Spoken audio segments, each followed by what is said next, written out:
আমার কামে কন্ট্রোল নকল করা এর জন্য কোনো কারণ মন খারাপের কিছুই নয়। শুনুন, সেতু মন্দির ওবায়দুল কাদের। সেতু মন্দির করার আগে আমি শেরপুর ধরনের যে একটা এমপি ছিল, সেতু মন্দির ওবায়দুল কাদের বক্তব্য শোনাচ্ছি। আমাকে বাংলার মানুষ থাকতে হবে। আমি বলবো, তোমরা আমাকে পায়খানার মধ্যে 5 ঘন্টা কেটেছিলে, অল্প থেকে আমি ধরা পড়ি না। ধরা পড়লে আমার যে কি হতো স্বয়ং আল্লাহ জানে। আমার আর জানার কোনো দরকার নাই। খেলা হবে। ধন্যবাদ।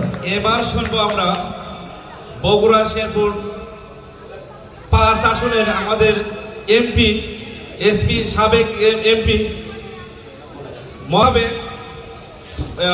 কিভাবে টিএসআই কে ফোন করে গাড়ি কিভাবে তার গাড়ি ছুটানো হয় সেই কণ্ঠে আমরা শুনবো খুরশেদের কাছ থেকে। সুধী মন্ডলী, আমার এক দোস্ত লোক মোটর সাইকেল নিয়ে আসতো শেরপুরে।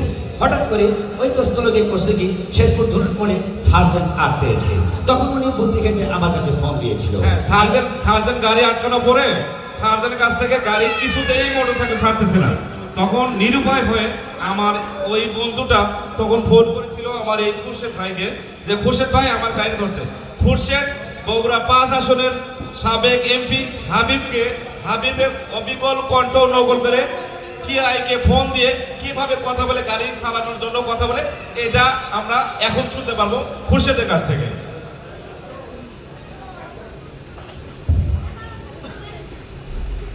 আচ্ছা, আমার ছেলে পেলে যদিও পরীক্ষার পরে তোমরা কেন গাড়ি রাখাচ্ছ জানো না তুমি? ওটা আমার ছেলে পেলেরা।